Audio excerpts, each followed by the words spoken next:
Some people don't come into your life to love you. They come to use your softness, to drink your energy like it's owed to them. They arrive not to offer connection, but to fulfill an agenda, an emotional extraction masked as romance. These aren't just toxic relationships. These are psychological traps.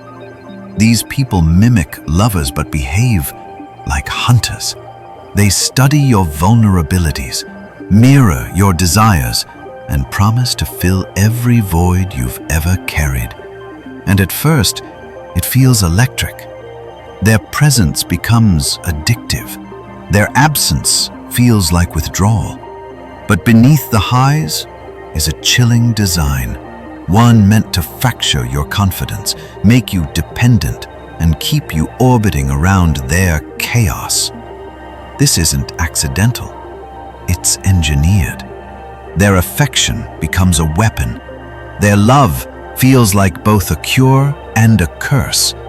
And you end up believing that this must be what love is supposed to feel like. Confusing, painful, all-consuming.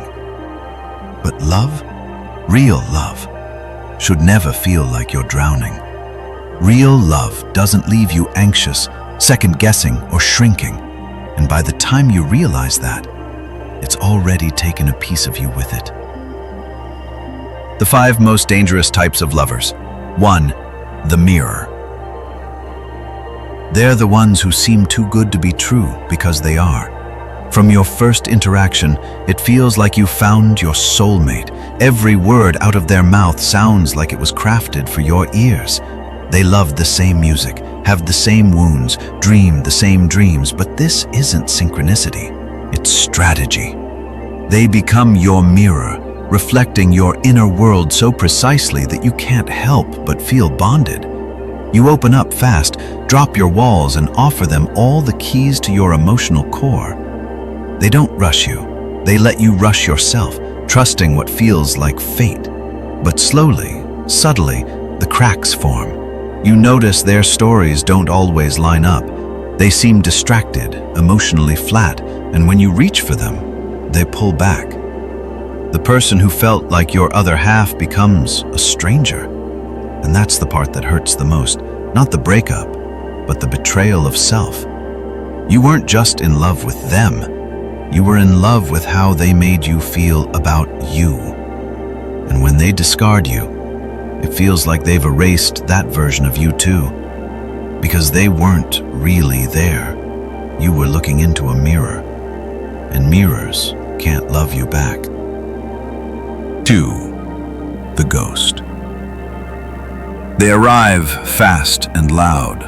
Calls, texts, affection that feels endless. You feel chosen, desired, needed. But the moment your heart begins to believe in the connection, they disappear. Silence, confusion. Then, as suddenly as they left, they return, acting as though nothing happened. No explanations, no accountability, just more warmth, more intensity, and a new beginning that feels like closure until the cycle repeats. They don't just leave you, they haunt you. You find yourself questioning your worth, rereading conversations, analyzing your tone. Was it something you said? Something you did? But the truth is, it was never about you. It was about control. Emotional withdrawal becomes their tool to dominate the narrative. They determine when the connection begins, when it pauses, and when it resumes. You're left in limbo, hoping each return is different, believing maybe this time we'll be stable. But it's a loop, not a journey. You're never meant to arrive anywhere. Because the ghost feeds on your confusion. They tether you with hope, and the longer you stay, the more you normalize abandonment as part of love. 3. The fixer. They find you cracked open, raw from trauma, aching for someone to see the good in you, and they do, or at least they say they do. They become your coach, your guide, your emotional safety net. They help you rebuild. They remind you of your worth. But as you start to believe in yourself, you notice a shift. The fixer doesn't want you whole. They want you dependent. The moment you begin to reclaim your independence, making decisions without asking, trusting your own voice, they recoil. They criticize your growth. They remind you of where you were when they met you, not to encourage you, but to reinforce your debt to them. They don't see you as an equal. They see you as a project. Your pain gave them power, and your healing? It takes it away. What felt like love was really a transaction.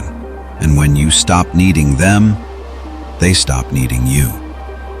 They might even try to break you again, because the fixer only thrives in your brokenness.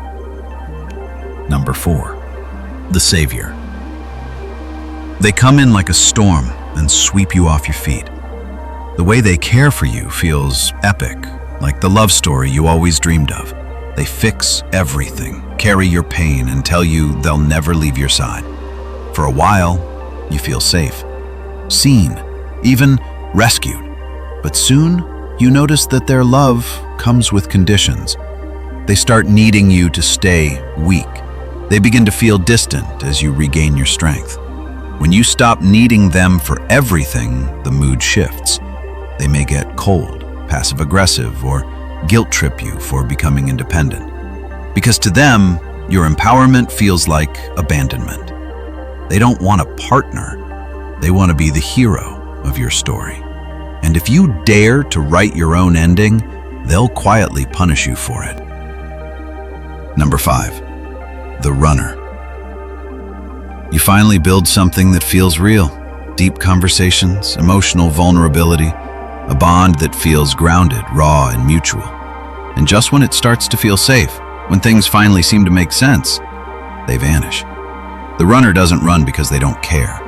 They run because caring makes them feel exposed. And being exposed feels like danger. They'll say they want love, but when you give them real intimacy, they panic. They start fights, withdraw emotionally, maybe even cheat just to create distance.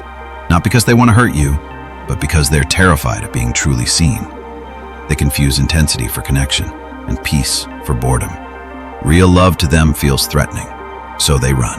Not from you, but from the mirror you hold up to their wounds. Not every person you love will hurt you, but the ones who do often come disguised as everything you ever wanted. They promise comfort, safety, even healing.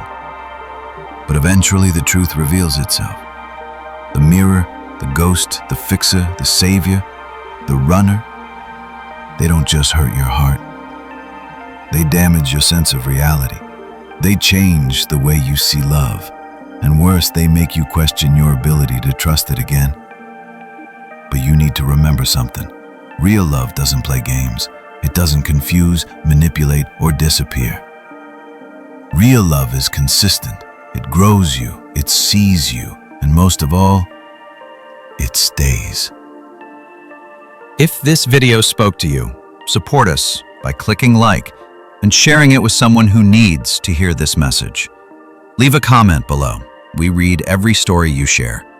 And don't forget to check the description for powerful book recommendations and tools to help you reclaim your peace and power. Subscribe to our channel for more dark relationship truths and emotional psychology breakdowns. This is Dark Honey.